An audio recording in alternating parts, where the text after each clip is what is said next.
আসসালামু আলাইকুম everyone, welcome back to another video with Shafin Ahmed. আমরা ক্লাস করতে করতে অনেকগুলো ক্লাস করে ফেললাম। আজকেও আমরা 109 নম্বর স্ট্রাকচার ক্লাসটা করব। আশা করি সবার অনেক ভালো লাগছে, আমারও ভালো লাগছে। এই দুইটা বইয়ের উপরে প্রায় 20 লাখ ছেলে মেয়ে বাংলাদেশে এবং দেশের বাইরেও অনেকে জয়েন করেছে। আপনারা অবশ্যই আরও আপনাদের ফ্রেন্ড, কলিগ, কাজিন তারাও যেন ইংরেজি শিখতে পারে, এটা আপনি অবশ্যই আপনার ফেসবুকে শেয়ার করবেন এবং নানান গ্রুপে শেয়ার করবেন এবং 10 জন ফ্রেন্ডকে স্পোকেন ক্লাস 1-এর লিঙ্কটা দিয়ে দিবেন। আশা করি সবাই শিখতে পারবে। আপনার একটা শেয়ারের কারণে আপনারই কোনো পরিচিত মানুষগুলা এই কোর্স থেকে বেনিফিটেড হবে। যেভাবে আপনি আমাকে তাদের শেয়ারের মাধ্যমে পেয়েছেন, আপনার একটা শেয়ারের মাধ্যমে অনেকে এই কোর্স থেকে বেনিফিটেড হতে পারে। সো আসেন আজকে পুরো ক্লাসটা করি। So let's get started today.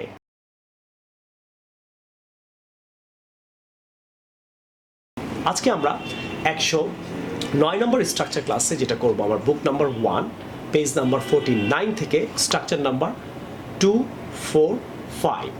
আমি খেয়েছি, এটা হবে আই হ্যাভ ইটেন। এটা হলো জাস্ট কোনো কিছু যদি আপনি করে থাকেন, জাস্ট করেছেন, আই হ্যাভ ইটেন, তাহলে আই হ্যাভ প্লাস ভার্ব 3 হবে। তাহলে আমি দেখেছি কি হবে? I have scene. আমি দেখেছি। আমি করেছি হলে কি বলবেন? আই হ্যাভ, ডু না কিন্তু, হ্যাভের পর ভার্ব 3 হয়, ডু, ডিডও হবে না, ডান হবে। এই জন্য আপনারা অনেক বেশি ভার্ব শিখবেন আমার বই থেকে। ওকে, এখন আমি পার্থক্যটা দেখাবো যে 109 নম্বর ক্লাসে আই হ্যাভ সিন আপনি বলেছেন কোনো কিছু দেখেছি, জাস্ট দেখেছি হলে। এখন আপনি আই হ্যাড সিন কোথায় বলবেন সেটা কাজ করবে। এটা কিন্তু স্ট্রাকচার নাম্বার 2, 4, 6। তাহলে আই হ্যাভ সিন হলো জাস্ট দেখেছি, আই হ্যাড সিন হলো অনেক আগে দেখেছিলাম, 10 বছর আগে, 20 বছর আগে, 50 বছর আগে। আপনি অনেক অতীত নিয়ে কথা বলছেন, তখন আই হ্যাড বলবেন। হ্যাডের পরেও কিন্তু ভার্ব 3 হবে। আসেন আরেকটা এক্সাম্পল দিয়ে আপনি ক্লিয়ার হবেন। তাহলে আমি খেয়েছি, আমরা ভাত খেয়ে উঠে কী বলি? আমি খেয়েছি, খেয়েছিলাম কিন্তু বলি না। তাহলে কী হবে? জাস্ট করলে কী হবে? হ্যাভ হবে আর verb 3। I have eaten rice. আর আপনি অনেক আগে খেয়েছিলেন, 5 বছর, 10 বছর, 20 বছর আগের কথা বলছেন, তখন বলবেন আই হ্যাড, হ্যাডের পরেও কিন্তু ভার্ব 3 হয়, I had eaten rice. Clear? আরও একটা এক্সাম্পল দিই। আমি রান্না করেছি, জাস্ট করেছি, আই হ্যাভ কুকড। আর আমি অনেক আগে রান্না করেছিলাম, তখন বলবেন আই হ্যাড কুকড। ক্লিয়ার? আশা করি আপনারা 245 নম্বর স্ট্রাকচার অ্যান্ড 246 নম্বর স্ট্রাকচারের পার্থক্যটা বুঝতে পারলেন। আপনারা অনেকে আমাকে প্রশ্ন করেন যে স্যার, হ্যাভ সিন কোথায় বলবো, হ্যাড সিন কোথায় বলবো?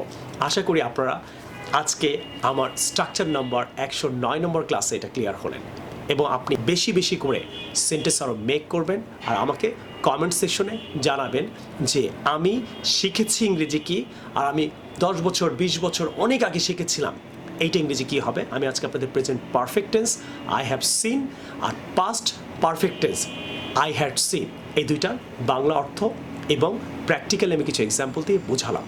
আশা করি বুঝতে পেরেছেন। এখন আপনারা এগুলো কিন্তু নেগেটিভ সেন্টেন্সও করতে পারেন। আমি দেখেছি, আই হ্যাভ সিন, আর আমি দেখিনি, আই হ্যাভ নট সিন। আর প্রশ্ন করলে হবে হ্যাভ আই সিন। ঠিক তেমনি আমি দেখেছিলাম, আই হ্যাড সিন, নেগেটিভ হবে আই হ্যাড নট সিন। আর প্রশ্ন করলে হবে হ্যাড আই সিন। পার্থক্যটা অবশ্যই আপনি বুঝতে পেরেছেন। একটা হলো জাস্ট কিছু করেছি, করিনি, করেছি কি। আর হ্যাড হলো করেছিলাম, অনেক আগে করিনি এবং অনেক আগে করেছিলাম কি। আশা করি 109 নম্বর স্ট্রাকচার ক্লাসটা আপনার ক্লিয়ার হল।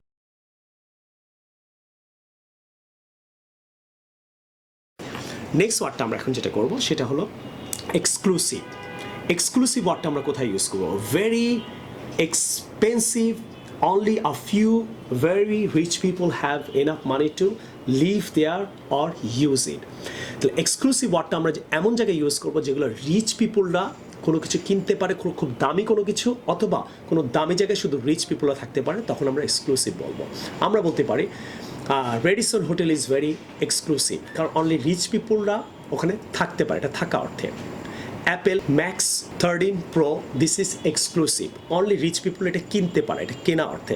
সো কথায় কথায় কিন্তু এক্সক্লুসিভ বলবেন। এক্সক্লুসিভ মানে হলো কোনো এক্সপেন্সিভ জায়গায় থাকা অথবা কোনো এক্সপেন্সিভ জিনিস শুধু রিচ পিপুলরা কিনতে পারে। তো এই ধরনের জিনিসকে আপনি বলতে পারেন এক্সক্লুসিভ। আপনি কারো গাড়ি দেখলেন BMW, তখন বলতে পারেন this is exclusive, only rich people can buy this. বা খুব রিচ কোনো একটা বাড়ি দেখলেন, তখন আপনি বলতে পারেন this house is exclusive. Okay, so কোনো কিছু কেনার ক্ষেত্রে, থাকার ক্ষেত্রে only rich people can go there, buy it. In that case, you should say exclusive. Never try to use exclusive for the ordinary things, ordinary place. So dear brothers and sisters, you got to be very serious about using this word properly. Okay, when you say something is very exclusive, or the thing is exclusive, or the place is exclusive, try to use this word exclusive. But do not try to use this word for the ordinary people, for the ordinary things. I hope you understand this lesson as well.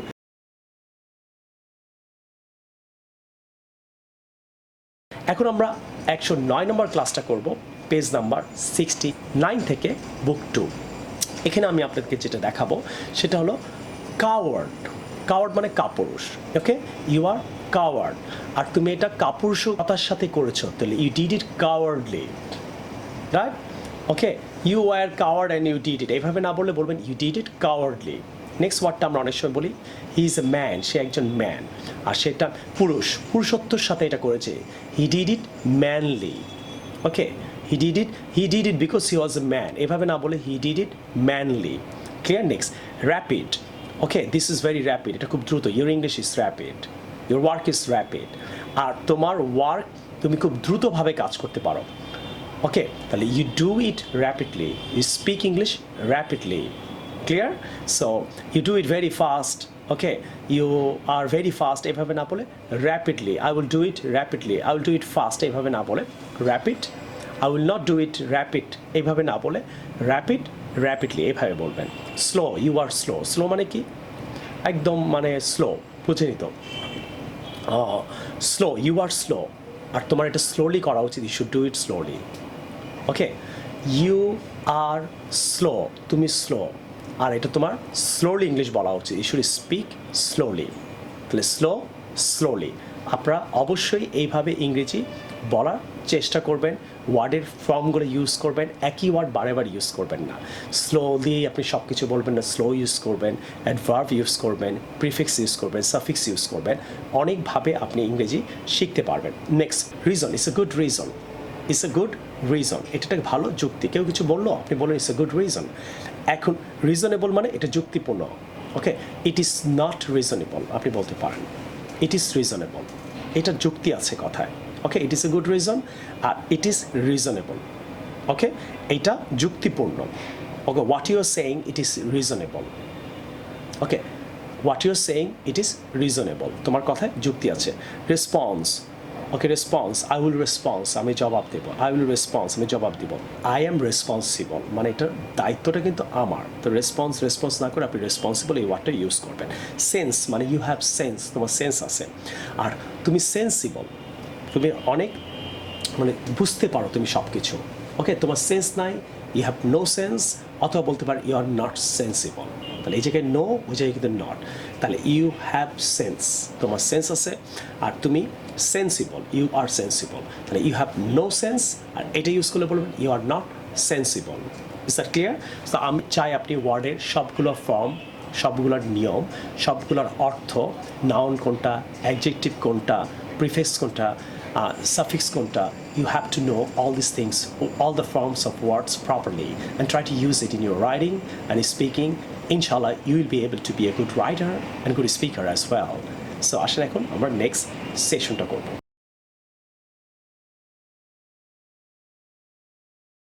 109 নম্বর ক্লাসে আজকে আমরা British আর American কনভারসেশনে যেটা শিখবো, 31 নম্বর কনভারসেশনটা, সেটা হলো from where did you buy your mobile, তুমি তোমার মোবাইলটা কোথা থেকে কিনেছো। এখানে আপনি আরো চেঞ্জ করতে পারেন, from where did you buy Your shirt, from where did you buy your pant? Okay. I bought it from Bashundhara city, আমি বসুন্ধরা থেকে কিনেছি। আপনি নাম, মার্কেটের নাম চেঞ্জ করতে পারেন, I bought it from New market, I bought it from Uttara market, যে কোনো এক জায়গায় বলতে পারেন। But A long time ago, কিন্তু অনেক দিন আগে। তাহলে but a long time ago, কিন্তু অনেক দিন আগে। এবার বলছে how much did it cost, দেখেন কত সুন্দর করে প্রশ্নটা। আপনি কিন্তু কত টাকা এটার দাম নিয়েছিল, about how much did it cost, আপনি কিন্তু এইভাবে বলতে পারেন 5000। About how much did it cost, এটার দাম কত ছিল। তাহলে এই প্রশ্নটা কত টাকা লেগেছিল, how much did it cost না বলে আপনি কিন্তু প্রশ্নটা এইভাবেও করতে পারেন, about how much did it cost 5000। তাহলে এখান থেকে আমরা শিখলাম একটা প্রশ্ন, from where did you buy your shirt, তখন আপনি বলবেন bought it from New Market a long time ago, এটা শিখলাম। এখানে মেইন যে প্রশ্নটা আমরা শিখলাম about how much did it cost. তাহলে আমরা how much did it cost না বলে আমরা এখন থেকে মানুষকে প্রশ্ন করবো about how much did it cost. কেন এই প্রশ্নটা করলো? কারণ সে যত দিয়ে কিনেছে সেটা ভুলেও যেতে পারে, যেন আপনার প্রশ্নটাও কিন্তু এইভাবে করতে পারেন। Okay, about how much did it cost. আপনি মনে করেন ভুলে গেছেন, তখন আপনি কিন্তু অ্যাবাউট দিয়ে আনসারটা করবেন।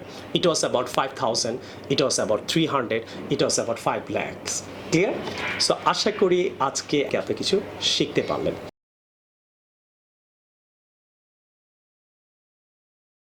আমরা এখন করব হলো নাম্বার 7 আমরা করব can you lend me 1,000 till Friday. দেখেন কত চমৎকার, can you lend me 1,000 till Friday. আমাকে তুমি কি ফ্রাইডে পর্যন্ত 1,000 টাকা ধার দিতে পারবা? তাহলে আমাকে কি তুমি জানুয়ারি পর্যন্ত 5,000 টাকা ধার দিতে পারবা? তাহলে কি হবে, ফ্রাইডের জায়গায় জানুয়ারি বসবে, আর 1,000-এর জায়গায় 5,000 পড়বে। তাহলে 1,000 নিচে আন্ডারলাইন করেন, এটা চেঞ্জ হবে। ফ্রাইডের নিচে আন্ডারলাইন করেন, এটাও চেঞ্জ হবে। তাহলে can you lend me 5,000 till মানে জানুয়ারি, রাইট? আমাকে কিন্তু ফেব্রুয়ারি না, কিন্তু ফেব্রুয়ারি পর্যন্ত তুমি কি আমাকে 1 লাখ টাকা ধার দিতে পারবা? তাহলে can you lend me 1 lakh till February. তুমি কি আমাকে মার্চ পর্যন্ত লোন দিতে পারবা? তাহলে তুমি কি আমাকে মার্চ পর্যন্ত 50,000 টাকা লোন দিতে পারবা? এটা ইংরেজি কি হবে আমাকে অবশ্যই কমেন্ট সেকশনে জানাবেন। আর যারা এই বইটা নেননি এখনও, আমি রিকোয়েস্ট করব মাত্র 250 টাকা, একটা বই 250, 500, এর সাথে একটা খাতা অ্যাড হবে 65 টাকা, এবং পিকচার ডিকশনারিটা 2600 টাকা ছিল, এখন মাত্র আপনি 800 টাকায় পাচ্ছেন। এই 4টা বই অবশ্যই একটা প্যাকেজ এখন স্পোকেনে। প্রথমে আমরা 2টা বইয়ের উপরে ক্লাস করাতাম, এখন কিন্তু এর সাথে আরেকটা বই অ্যাড হয়েছে। আপনারা 3টা বই নেবেন স্পোকেনের প্যাকেজ, এখন 3টা বই একটা খাতা, এই জন্য প্রাইসটা একটু বেড়ে গিয়েছে। আপনারা অবশ্যই নেবেন, ঘরে বসে আপনারা ক্লাসটা করতে পারবেন। আশা করি এই সেশনটা আপনাদের ভালো লাগলো অবশ্যই কমেন্ট করবেন। And I will see you the new video some other time. Take care, আল্লাহ হাফেজ, আসসালামু আলাইকুম।